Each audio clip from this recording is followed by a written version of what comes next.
Hello student, DRS academy में आपका स्वागत है। जैसा कि आपको पता है, पिछले वीडियो में हम आपको फ्यूचर इंडेफिनिट टेंस का अफर्मेटिव सेंटेंस और निगेटिव सेंटेंस दोनों सेंटेंस हम आपको पढ़ा चुके हैं। आइए इस सेंटेंस में यानी इस टेंस में इस वीडियो में हम आपको फ्यूचर इंडेफिनिट का इंट्रोगेटिव सेंटेंस पढ़ाने जा रहे हैं। बस वही एकदम नया अंदाज, एकदम नए तरीके में, ताकि आपको बेहतर ढंग से समझ में आए।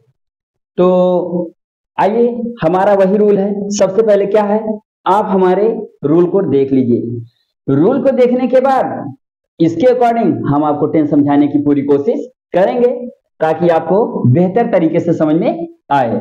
आइए स्टार्ट करते हैं। तो नियम हमारा फर्स्ट बोलता है, यदि हमारा वाक्य क्या से प्रारंभ हो तो हम उसकी अंग्रेजी अपनी सहायक क्रिया विल या शैल से प्रारंभ करते हैं। यानी कहने का मतलब है सीधा सा सब्जेक्ट के अनुसार विल और शैल का प्रयोग हम करेंगे।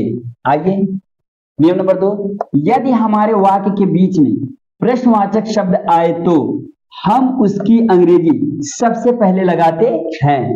ये आपको पिछले वीडियो में भी मिला होगा। नियम नंबर 3, यदि हमारे प्रश्नवाचक वाक्य के बीच में नहीं शब्द आए तो कर्ता के बाद नॉट लगाते हैं। नियम नंबर 4 देख लीजिए, हु के बाद सहायक क्रिया, सहायक क्रिया के बाद मुख्य क्रिया लगाते हैं। नियम नंबर 4 का यानी रूल नंबर 4 का हम क्या है, हमेशा आपको थोड़ा सा मॉडल लिख देते हैं, आसान रहे तो हो जाता है। इसके लिए हु के बाद क्या आएगा, विल आएगा प्लस वर्ब का first form plus object first plus object second. तो ये तो रहा हमारा रूल। बस आपके अंदर, जैसे हम आपको पढ़ाने की कोशिश कर रहे हैं, आपके अंदर ये जज्बा और ये लगन होना चाहिए कि आज हम जो टेंस यानी जो भी टेंस आज हम वीडियो पे देखने जा रहे हैं, आज वो हम लगा के ही रहेंगे। ये आपके अंदर एक दृढ़ संकल्प होना चाहिए कि इस समय में, देखिए समय हमारा इस टाइम बहुत यानी डिफिकल्ट है, बहुत ज्यादा कठोर है। जिंदगी जीना इतना आसान नहीं है, इसलिए हमको क्या करते रहना है, संघर्ष लाइफ में करते रहना है, इसलिए ताकि हम अपनी जिंदगी में तरक्की कर सकें। तो एक बार हम रूल आपको समझा देते हैं। देखिए रूल सेम एकदम, यानी पीछे टेंस किसी भी इंट्रोगेटिव का आप देखेंगे तो उस रूल से एकदम डायरेक्टली मैच, सिर्फ हेल्पिंग वर्ब को छोड़कर, ये हम हर वीडियो में बोलते हैं। तो ये था हमारा रूल।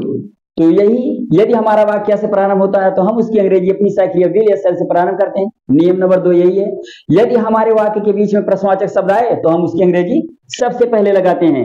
नियम नंबर 3 सेम, यदि हमारे प्रश्नवाचक वाक्य के बीच में नहीं शब्द आए तो कर्ता के बाद नॉट लगा देते हैं। नियम नंबर 4 हु के साथ, यानी हु के बाद सहायक क्रिया, सहायक क्रिया के बाद मुख्य क्रिया, उसके बाद ऑब्जेक्ट फर्स्ट ऑब्जेक्ट सेकेंड, जो भी आए आपको उसको टेंस के यानी ट्रांसलेट करते हुए, ये ध्यान देते हुए कि कौन सा वर्ड कहां रखना है, आपको ट्रांसलेट कर देना है। तो ये था हमारा रूल। तो अब हम रूल को इरेज कर देते हैं, नहीं तो मैं थोड़ा सा हट जाता हूं। आप इसको क्या करिए, या तो स्क्रीनशॉट ले लीजिए, या तो आप इसको एक कॉपी पर इसको राइट डाउन कर लीजिए। तो क्या है, थोड़ा आसान बन जाएगा। अब इसको हम क्या करते हैं, इरेज करने की कोशिश करते हैं। इरेज करेंगे, उसके बाद आपको इसी के अकॉर्डिंग ट्रांसलेट समझाने की कोशिश करेंगे। आइए रूल के बाद आपको हम ट्रांसलेट समझाने की पूरी कोशिश करेंगे, ताकि आपको समझ में आ जाए। देखिए, अगर आप हमारा पिछला वीडियो देखे होंगे या पीछे का वीडियो आप अगर देख रहे होंगे ना, तो आगे का जितना भी सेंटेंस आएगा, मैं हजारों बार, कई बार हम बोल चुके हैं, ये सब्जेक्ट है इसके अनुसार लगाइए, ये ऑब्जेक्ट है इसके अनुसार लगाइए। आप पिछले वीडियो में अगर देखे होंगे ना, तो आप पिछले वीडियो से ही मेरा आगे आने वाले टेंस का आप खुद ऑटोमेटिक अंदाजा लगा लेंगे कि इसका इसी तरीके से करना है। ये एकदम फिक्स है। तो आइए देखिए, क्या चपरासी आज घंटी नहीं बजाएगा? तो आप ये मत सोचिए कि स्टार्टिंग पॉइंट पहले नहीं लगा दे फिर सिंपल समझे, आपको सिर्फ समझना है। ऐसा नहीं कि आपको गलत तरीके से समझाया जा रहा है, आपके एग्जैक्ट एकदम सही समझाया जा रहा है और सही पढ़ाया भी जा रहा है। बस आपका जो पढ़ने का नजरिया है वो आपके लिए बेहतर होना चाहिए कि मैं पढ़ूंगा ही पढ़ूंगा। आप वर्ड ट्रांसलेट सिर्फ देखिए, देखें, क्या चपरासी आज घंटी नहीं बजाएगा? स्टार्टिंग पॉइंट क्या है? क्या से, यानी क्या से स्टार्ट है, तो यानी हमारा जो हेल्पिंग वर्ब विल या सेल्फ कर्ता के अनुसार हम स्टार्ट करेंगे। तो इसमें नहीं शब्द भी है, यानी कर्ता के बाद हम क्या लगा देंगे? नॉट। आइए ट्रांसलेट करते हैं चपरासी, तो स्टार्टिंग पॉइंट क्या होगा? विल या सेल्फ से लगा दीजिए।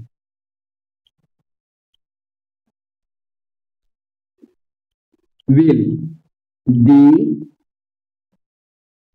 प्यून, कर्ता के बाद, यानी क्या? प्यून क्या है? हमारा सब्जेक्ट है, नॉट लगा दीजिए। Will the peon not,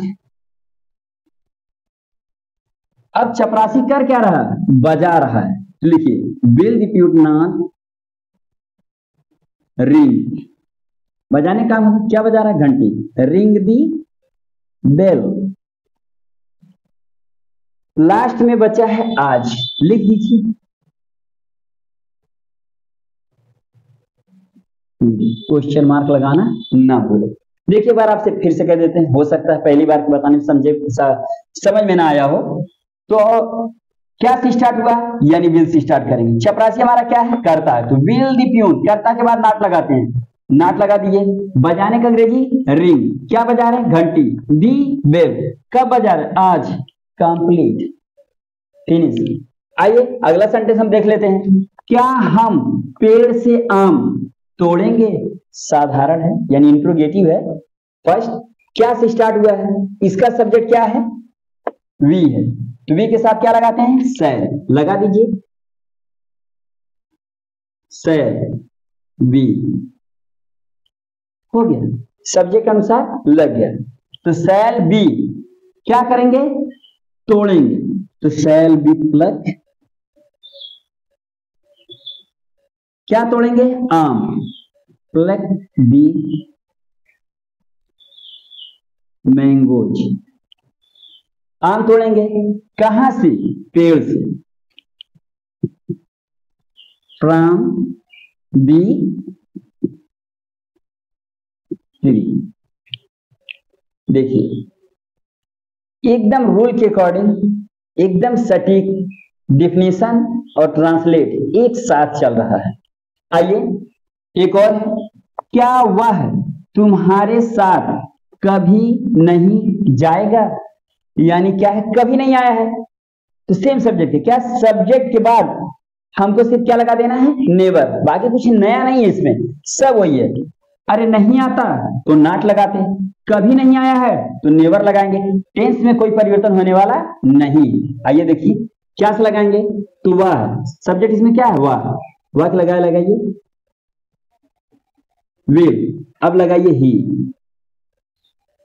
will he, अब क्या है? कभी नहीं, सब्जेक्ट बाद हमें नॉट लगाना है, यहां नेवर लगा दीजिए। विल ही नेवर, नेवर क्या करेगा? जाएगा। नेवर गो, देखिए कहां जाएगा? कुछ नहीं, तुम्हारे साथ नहीं जाएगा, तो go with you, question mark लगाना ना। हो गया कंप्लीट, बहुत इजी है। बस सिर्फ एक बार हमारा रूल देख लीजिए, लगाने का तरीका देख लीजिए, और हर सेंटेंस को लगाते वक्त मैं आपको यह बताने की जरूर कोशिश कर रहा हूं कि सब्जेक्ट कहां रखना है, वर्ब कहां रखना है, ऑब्जेक्ट कहां रखना है। क्यों? यही तीनों का तो पूरे सेंटेंस में काम ही रहता है। आइए लास्ट का देख लेते हैं। तुम अपने घर कब जाओगे? देखिए इंट्रोगेटिव सेकेंड रूल, यानी हमारे वाक्य के बीच में प्रश्नवाचक शब्द आया, इसके अंग्रेजी हम कहां लगाएंगे? सबसे पहले, तो लगा दीजिए। और एक चीज पूरी लाइफ याद होना चाहिए, सब्जेक्ट यानी क्वेश्चन मार्क के बाद हेल्पिंग वर्ब जरूर लगाएं। तो व्हेन, तुम क्या है, यानी आई और बी के साथ ही सिर्फ विल लगाना, बाकी सबके साथ से तो लगा दीजिए। व्हेन विल यू, हो गया हेल्पिंग वर्ब के बाद सब्जेक्ट। अब लगा दो जाने का अंग्रेजी, व्हेन विल यू गो। अपने घर, यू के साथ अपने का क्या लगेगा? योर। गो टू योर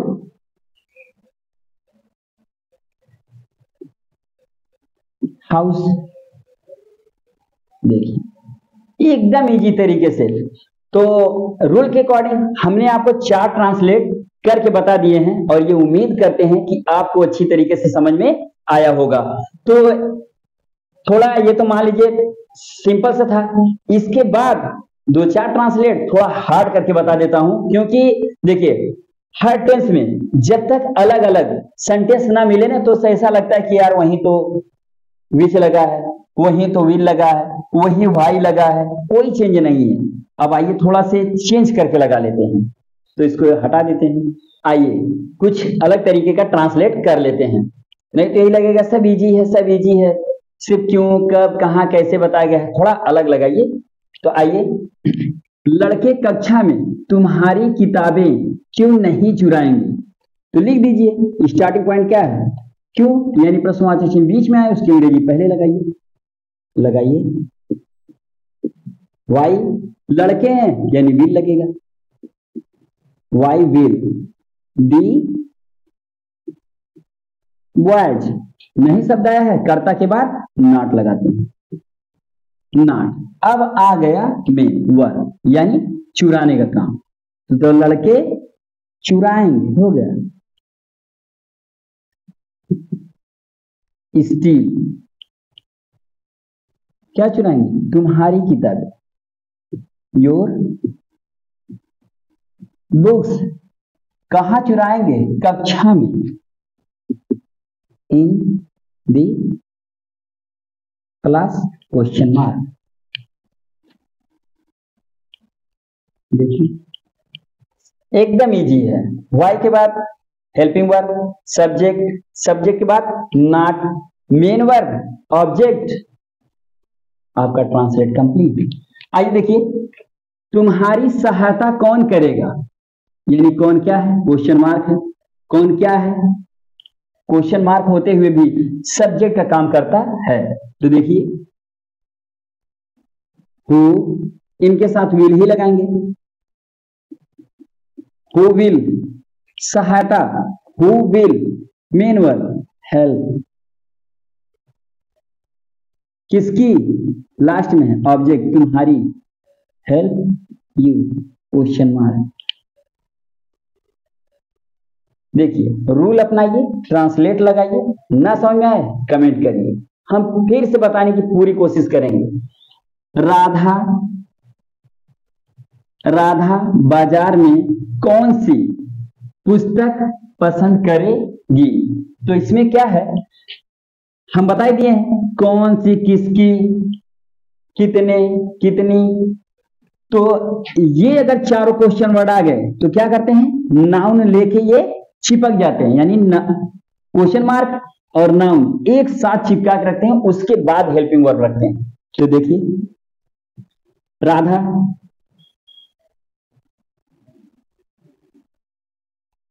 रख दिए कौन सी का अंग्रेजी, विच होता है, इसके साथ नाउन चिपक जाएगा, तो लगाइए विच बुक।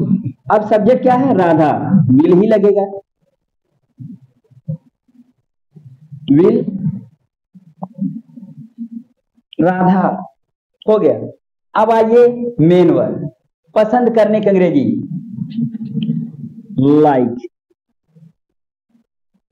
कहां? बाजार में, इन दी मार्केट, क्वेश्चन मार्क। देख लीजिए मैंने क्या बोला, क्वेश्चन मार्क एक ऐसा, ये ऐसा क्वेश्चन मार्क है जो नाउन लेकर चिपक जाता है, यानी उनको ऐड करके रखा जाता है। तो हम रख दिए हैं कौन सी किताब, विच बुक। राधा, राधा के साथ हेल्पिंग वर्ब विल लगेगा, तो विल राधा पसंद करने की अंग्रेजी like in the market, complete. आइए एक सेंटेंस है और देख लेते हैं। मेरी प्रतीक्षा कौन नहीं करेगा? देखिए कौन है और निगेटिव है तो दिक्कत नहीं है, हु लगाना है, हेल्पिंग वर्ब, हेल्पिंग वर्ब के बाद क्या लगा देना है? नॉट, लग जाएगा पहले की तरह। देखिए हु विल नॉट, क्या है वर्ब? प्रतीक्षा करना यानी वेट, यानी उसके बाद अगर कोई ऑब्जेक्ट है, जैसे मैं तुम, तो इनके साथ फॉर कंप्लीट यानी फिक्स है लगेगा। तो वेट फॉर किसकी? मेरी। क्वेश्चन देखिए,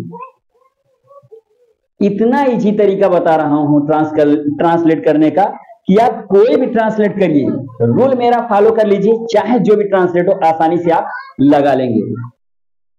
यदि हमारा वीडियो पसंद आए तो पहले की तरह सिर्फ आपसे एक ही रिक्वेस्ट है, पसंद आए तो लाइक करें, कमेंट करें, शेयर करें और सब्सक्राइब जरूर करें।